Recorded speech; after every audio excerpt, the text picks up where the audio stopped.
Elon Musk தான் ஒரு வேற்று கிரகவாசி, தான் ஒரு ஏலியன் அப்படின்னு சொல்லியிருக்கிறாரு. என்னன்னு பார்த்தீங்கன்னா, விவா டெக் நிகழ்ச்சியில கலந்துட்டு பேசிய எலான் மஸ்க், நான் ஒரு ஏலியன் தான். ஆனா யாரும் நம்ப மாட்றாங்க அப்படின்னு சொல்லியிருக்கிறாரு. இப்போ ரீசென்ட்டா பார்த்தீங்கன்னா, பாரிஸ்ல நடந்த விவா டெக் நிகழ்ச்சியில டெஸ்லா மற்றும் ஸ்பேஸ் எக்ஸ் தலைமை நிர்வாக அதிகாரி எலான் மஸ்க் கலந்துட்டாரு. அப்போ அந்த நிகழ்ச்சியோட தொகுப்பாளர் கேட்டிருக்கிறாரு, "நீங்க ஒரு வேற்று கிரகவாசி அப்படின்ட்டு சிலர் நம்புறாங்க" அப்படின்னு சொல்லியிருக்கிறாரு. அதுக்கு சிரிச்சுக்கிட்டே எலான் மஸ்க், "ஆமா, நான் ஒரு வேற்று கிரகவாசி தான். ஆனா யாருமே என்ன நம்ப மாட்றாங்க" அப்படின்ட்டு நகைச்சுவையா பேசியிருக்காரு.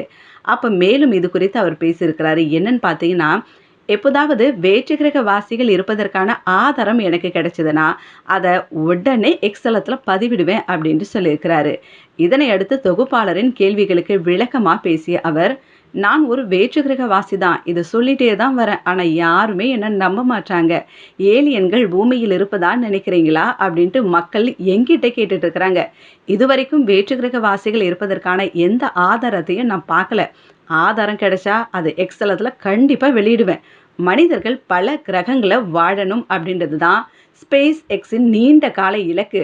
ஒரு நிலையான பல கிரக நாகரீகம் மாறணும். அவ்வாறு செய்வது சாத்தியமாகும்போது பூமியின் வரலாற்றுல இதுவே முதன்முறையா இருக்கும் அப்படின்ட்டு சொல்லியிருந்திருக்கிறாரு. என்னன்னு பார்த்தீங்கன்னா, செவ்வாய் கிரகத்துல மனுஷங்க வாழ்வதற்கான சாத்தியக்கூறுகள் இருக்குதா அப்படின்றத ஏற்கனவே எலான் மஸ்க் சொல்லியிருந்தாரு. ஸோ அத தான் இந்த இடத்துல அவர் சொல்ல வராரு. அது மட்டும் இல்லாம ஏஐ தொழில்நுட்பம் குறித்து அவர் பேசும்போது, ஏஐ தொழில்நுட்பம் வளர்ந்தால் அனைவருக்குமே வேலை இருக்காது. அதுக்காக இது ஒரு தவறான வளர்ச்சி அப்படின்ட்டு சொல்லல.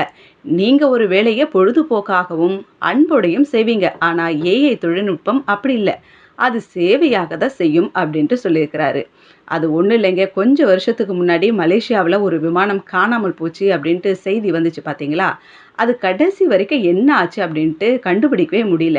அதனால நெறைய பேரு இவர டேக் பண்ணி, இந்த விமானத்தை ஏலியன்கள் அபகரிச்சுட்டு வேறு கிரகத்துக்கு கூட்டிட்டு போயிட்டாங்களோ அப்படின்ட்டு இவர்ட்ட டேக் பண்ணி கேட்டுருக்கிறாங்க. அதனைத் தொடர்ந்து அவரும் இப்ப அது குறித்து ஒரு நகைச்சுவையான பதில சொல்லியிருக்கிறாரு. "ஆமாங்க, நான் ஏலியன் தான். யாரும் என்ன நம்ப மாட்றாங்க" அப்படின்ட்டு சொல்லி மக்களை நகைச்சுவை அடைய செஞ்சிருக்கிறாரு.